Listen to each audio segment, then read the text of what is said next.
live? Okay. Call the meeting back to order. Brings us to back to HR. Brings us to I1, Communications FTE.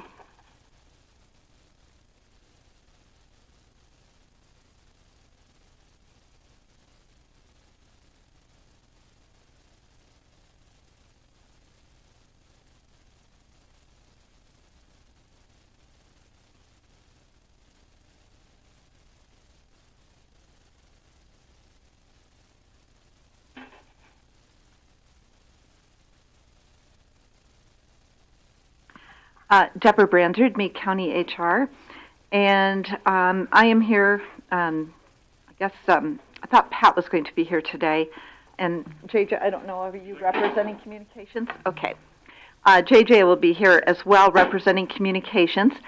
We had this discussion with Pat about being understaffed for the 911 calls in the communications area for Meade County. And after going through the number of full-time staff that they need to eliminate their overtime, because adding additional 2 full-time equivalents would cover vacation time and also any kind of call-offs that they might have besides their vacation. They do have 4 people that are on-call. So when they can use them and they know in advance when they need coverage, they do seek out to use them as well. By getting 2 full-time equivalents in the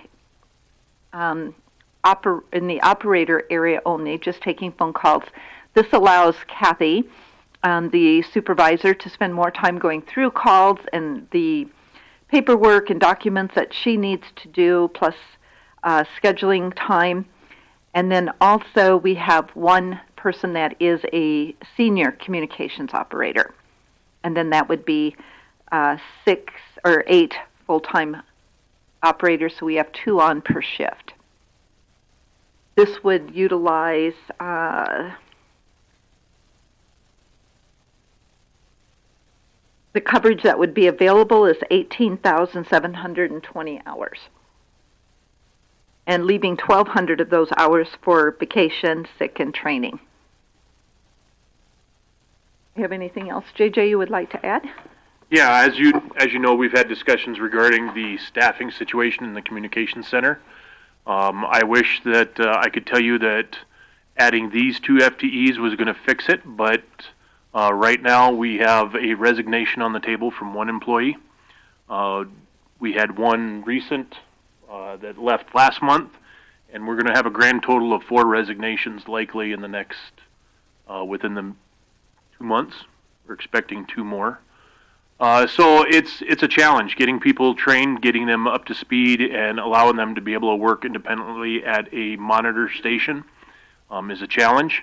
Kathy Haas, the director, has done an incredible job trying to get different looks at schedules, being creative, doing other work, and but these 2 FTEs are going to make a huge difference for us, and I greatly appreciate your consideration in moving this forward.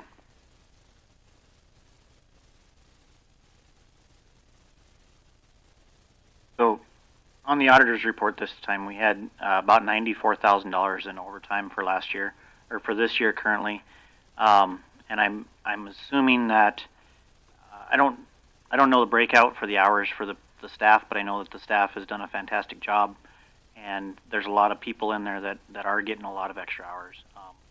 Do you think that burnout is part of the issue with the resignations, or is there other things that we need to address? So that's a good question, sir, and the reality is that 3 of the 4 resignations that we're dealing with right now are people who have left for other job opportunities that are, in their mind, they're step-ups.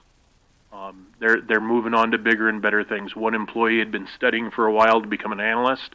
She's now an analyst.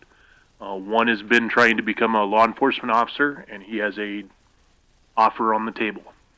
So it's people moving on for the most part for, betterment of themselves, betterment of family. So I appreciate, Deborah, you went through all the numbers. We have so many hours that we have to cover in the year. We only have so many people right now. So the answer is to fix that with the right number of people. I appreciate that.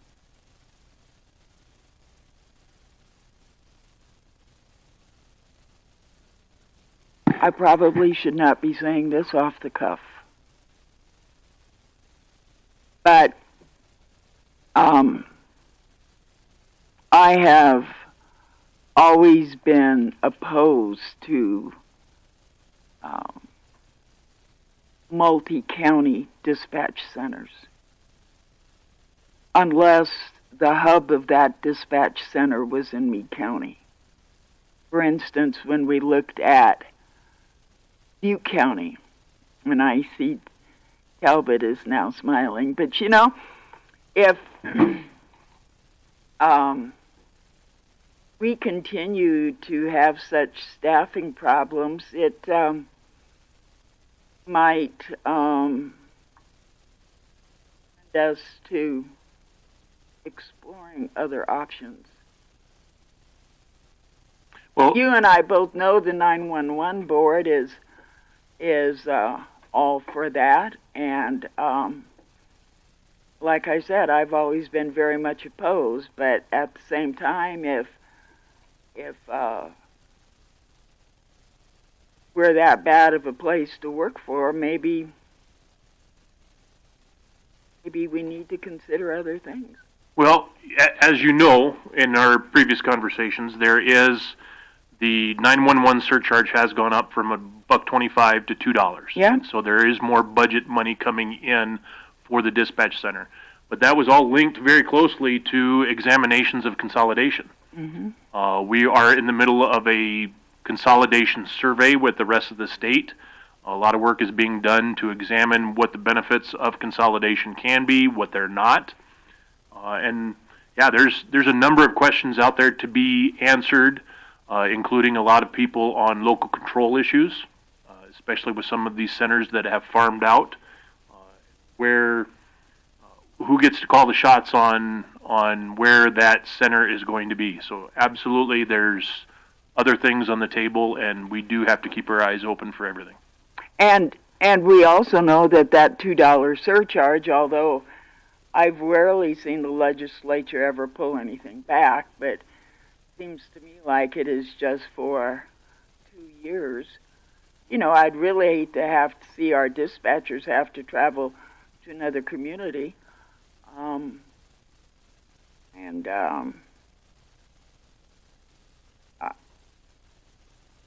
Apparently the talks are not continuing as far as Butte County joining us, you know. A couple of years ago we thought it was all tied in, and that didn't work out, but there's only so many certified dispatchers around in our area, and I do know that the state does have the request in there to have 2 dispatchers on 24/7, but I also saw, according to the reports, out of the 28 dispatch centers in the state, there's only 8, of which Sturgis is one that conforms to that requirement. So apparently they're not real strict on it either. Well, yeah, but I would tell you that some of those dispatch centers aren't handling the same number of calls that we I know handle that. either. I Yeah. read the whole thing. Yep. I read the whole thing. So you are right. There's a sunset clause on that new surcharge that's coming through. In our hopes, we hope that the state maintains it. But like you, I don't predict anything the legislature is going to do moving forward. Any other questions, comments? Out of the 3 resignations that we have over the past month, I'm going to say as far back as a month, 2 of those positions have been replaced. One started yesterday, one will be starting Monday. So we have currently 1 position to be filled until we receive the 4th. Okay. Are they certified, or do they? No, they'll have to go through the 2-week training in peer as well as local training. Correct. Mm-hmm. And to comment on that pool, Kathy Hast, our director in that 911 center, she has done an outstanding job. She's created a pool of certified dispatchers from all over the area and asked them who is going to be interested in coming in and helping with some hours. So we're not bringing them on as actual part-time. Ms. Brandsrud was helping with this as well too. They're just that on-call, so that if we've got a gap in our schedule, we're going to put the call out to this on-call group, and somebody might come in and fill in for a few hours for us. Great work. I also know it's hard for us to compete with. I'm aware of at least 3 of our dispatchers that went to Fort Meade, and frankly, that's a good gig. Any other questions, comments, and/or action? This will require action if we move forward. I'm just going to echo what Doreen said about, I think we're going to have to start looking towards consolidation. The reason I smiled when you said something about Butte, because you wanted to stay in Meade County. That's why we ran into problems with Butte. They wanted to stay in Butte. So, I know. I know, and I've been very strong on that because I really believed it. I see the state in providing funding for these things in a lot of different areas, and for funding for even water companies and things like that. They're trying to force consolidation. I think, just the way the technology's changed and everything, consolidation, where we're going to need to get. Obviously, we're not going to get to it anytime. But I don't think anybody should fool themselves that there could come a day where these jobs could leave Meade County, because that's cost-wise the way it has to happen for us to make. Well, it appears it's not only cost; it's getting coverage. Yeah. If we can't get dispatchers, and if we're not a place they like to stay, and I certainly don't blame someone for wanting to follow their dreams, but at the same token, we have to have coverage. Well, it appears some people see it as a transitionary job. And so every time you have these transitionary jobs, you move through a lot of people. That's just the way these jobs are. And then we're never going to compete with the feds. No. All right, questions, comments, and/or action? I'll make a motion to approve the additional 2 FTEs for 911. Second. Motion is second on the floor to approve the additional FTEs for 911. Any discussion to that motion? I will also say that I just want to, I like this move. I think, after studying some of the hours, and I know you put a lot of work into it, Deborah, and I've had a lot of conversations with you guys.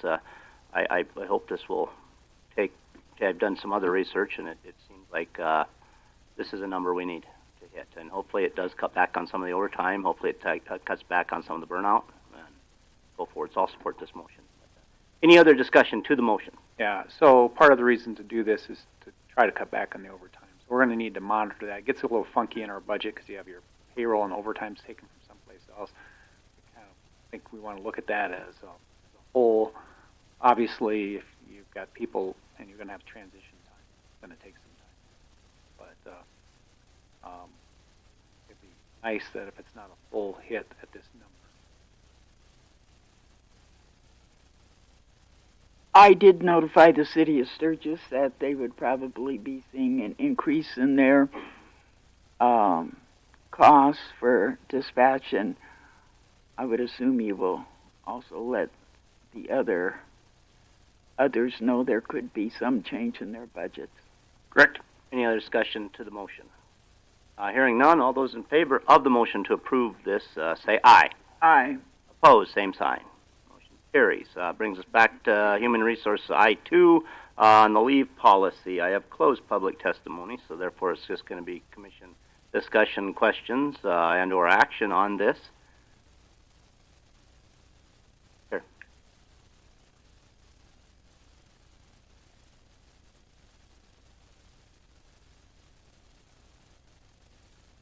Pardon me? Deborah, do you have any information Question. Maybe.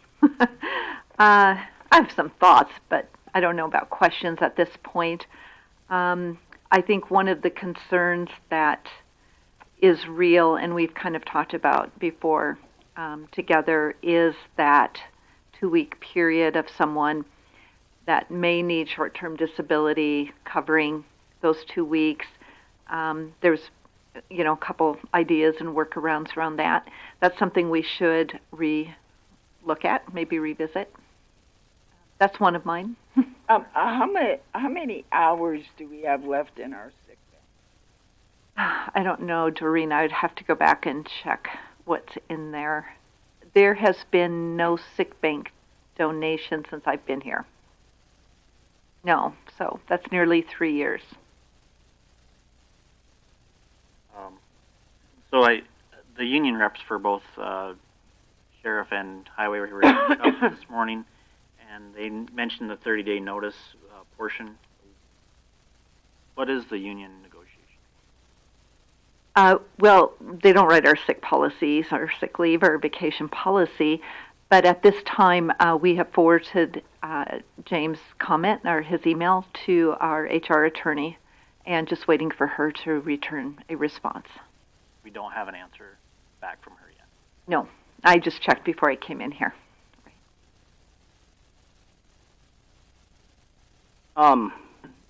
Anybody else have anything? I believe we need to wait until we hear from the HR attorney, and we also have a long executive session planned. So I think perhaps maybe we need to handle those things, and by then maybe we will have heard back. You read my mind, Doreen. That's good. I was going to suggest, that we take. There's a lot of issues at stake here. It affects a lot of people. There's no doubt about that. I know you're all awaiting a decision, but with that said, I think there's several things within this that I certainly would like to take a little bit more of a look at. So let's kick it at least down the road for a little while, if not another day. But we'll see what happens after we discuss that with legal. I guess then that'll move us down, and if no one's ready to make a motion or take action, you give me a look, Talbot. Well, I'm just trying to figure out what you're saying. Are you saying you want to move this agenda? I'm not moving. I'm not taking action at this point in time. Where I don't hear any action right now, so at this present time, this second right now, we're going to move on in the agenda. Doreen wanted to discuss some legal stuff, which would have to be handled in exec. So a decision could be made, like I said, afterwards. I guess if there's a commissioner who wants to take a stab at action, that's fine. Brings us down to, thank you, Deborah. Brings us down to J1, Commission, communique. Anything communicate anyone like to discuss?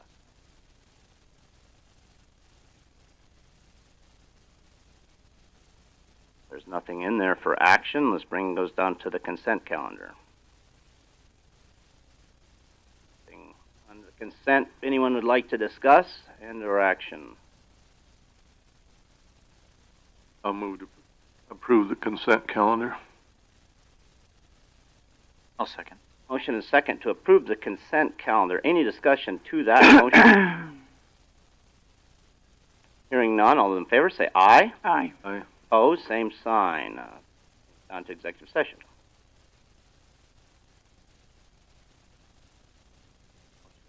We could do so. I move to go into exec for. I'm sorry, just. Yes. Yeah, we just said, like I said, the wish was to discuss that after exec. So. Well, yeah, the F1 had gotten moved to after exec. Yes. I was wondering if that's why Mike was here. It is. Well, I was wondering how you let this slip through your hands. Well, So, I'll make a motion to go into executive for personnel and legal. okay. I'll second. Motion Could be second a- to go could into be a long exec for wait. personnel and legal. Any discussion to that motion? Hearing none, all those in favor say aye. Aye. Opposed, same sign.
You want to describe that again for No. us, Doreen? No.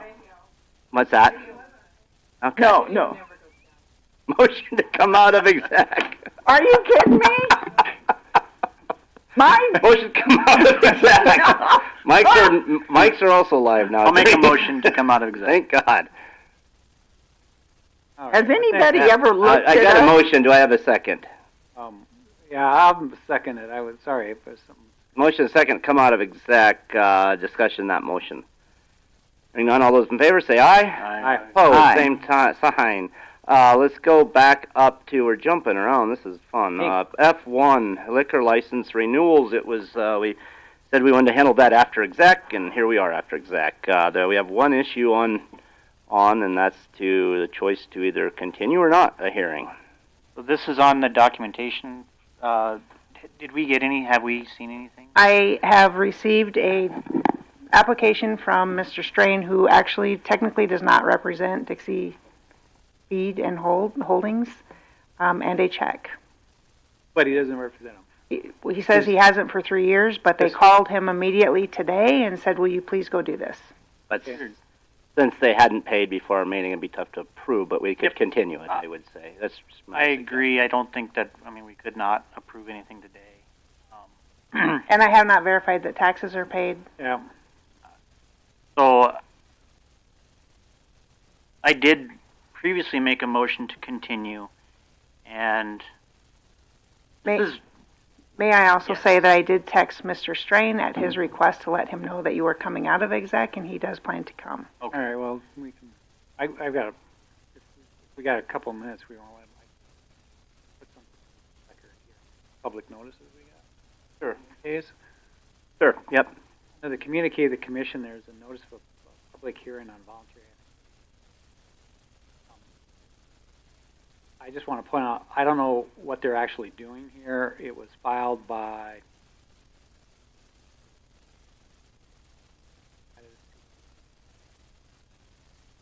Chris Bergman? Chris Bergman as managing member of Homestead Estate. The statute he cites is a TIF statute, has nothing to do with annexation. And in fact, on a voluntary annexation, you don't have to do a formal notice public hearing. So I don't know whether it's an intentional misrepresentation. I always assume negligence before malice, but I don't. The fact that Sturgis is doing another TIF, as within the city of Sturgis, it looks like that's their business. Why they're doing another TIF makes me, but I don't think it's good. I don't think it's proper legal notice for a TIF. So you said you wanted that to go on the public record, so you would like this it to be noted. It would be noted that. Noted that you that, don't, in your I- opinion, it's not Well, proper notice. Is that fair? Is that what you want? in my to say? opinion, the state statute they cite has to do with TIFs, has nothing to do with annexation. And for voluntary annexation, I know of no state requirement to actually provide a notice for a public hearing. Okay, that's all, the only reason I asked is so that we can get that in the minutes. Yeah, well, I mean, but state law does under a TIF require him to give us notice and requires him to give the school district and everything else. So there could be multiple governmental entities think this only has to do with annexation when they're really trying to do a TIF. Did you get that? Nice.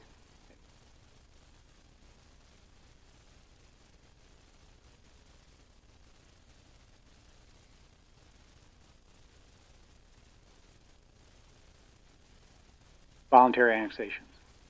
Okay. Anybody else have anything to say on that? I think you could also add that in Commissioner Zorich's opinion, it's an invalid notice for the TIF. So, should the civil state's attorney write a letter I think to the them? civil state's attorney should ask them what they're trying to do. Okay, so we need action on that then, since we're asking that to happen, or? I can call Ken and tell him just. Ken is on his way. He was on the group text message as well. It was Ken, Nate, and Mike Strain that I was asked to text. That's quite the group. Right? Oh, I wouldn't think we'd need. Okay, I'm fine with that. So yeah, if state's attorney wants, okay. I'll Let's, ask him to check on, I'll ask him to check whether. okay, let's go back to the item F1. Mr. Strain wishes to comment. I did close public testimony at one point on that agenda item, so we don't have to take his testimony, but I'm trying to accommodate him, but at the same time, I'd like to get through at this meeting. No, I agree, and You never want a good thing you want to. I'm You can stay forever if you want, Talbot. Make your motion, Rich. it's super frustrating for me that we get to this every year, and this one is really one of those things. I mean, if we don't continue the hearing on this license, the applicant actually loses their license. So this is not a minor thing. This is a rather major decision. I understand that we have 14 licenses in the county, and I think that the state has allowed us to have 12, so we're oversold. So if we don't continue the hearing, this license just goes away. It is not a negotiable thing at that point. So for me, I guess everybody listening, this is super frustrating. I will make a motion to continue the hearing because I understand that the information has been dropped off and a check has been dropped off. But that being said, I'm not impressed. That's why I voted no. I knew that there would be enough votes to pass it, but their haphazard way of dealing with this asset is beyond. We have a motion. If I don't get a second. I'm sorry, I motion forgot. And second. Any discussion to this motion? I don't know if there's. I mean, you could vote no. I mean, there's probably enough issues with this one to say no and to vote no. And this is. I don't know if it's going to carry. Well, keep in mind, this is just a motion to continue Right. the hearing. As you all know, it's not a motion up or down on the liquor license itself. That is correct. Any more discussion to this motion?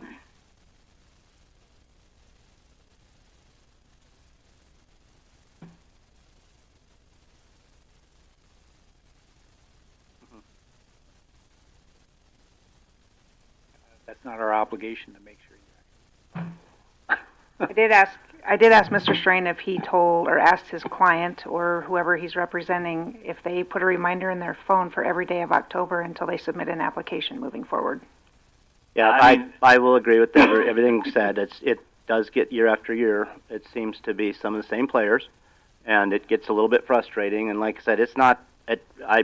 As auditor liaison, I told the auditor's office it's not our job to put out notices. You were in the office when I mentioned it. I told them that for years. And it's as much for my concern as if we forget one, and then what do we? Then we're in trouble with the one we forgot. Right. So they asked me if they should be calling, and I said no. So it was on me more than it was No, that office. I totally agree. We told them that in the past. But nonetheless, so anyway, motion second on the floor. Any more discussion to the motion to continue this hearing for next meeting? Mr. Chair, if I could, just the inquiry earlier was what happens if the number of licenses we have is based on population outside of municipalities. We are entitled to 12. We have 14 issued. If any are revoked by whatever process or not renewed, they just disappear. This would disappear if this does not get. How did we get to 14? Somerset, Piedmont, annexations, Bucks Elder, annexations, means more of our population along the I-90 corridor is in municipalities. County population. Yes, the county. It's county population outside of municipalities. Okay. So the municipalities may have grown, and don't know how many they can have, but we've shrunk. Any more discussion to this motion? Hearing none, all those in favor of continuing this hearing, say aye. Aye. Opposed, same sign. Motion carries. We'll continue this for next meeting. So this will be set for 10 o'clock at the next meeting. And December 10th. And I would suggest that anybody that is renewing licenses the commission may or may not be as favorable next year. Don't know the answer to that, but please, October comes around, do your stuff. The only thing left on our agenda we've left leave policy, the I-2, we've left that kind of hanging. I have any questions, comments, and or action?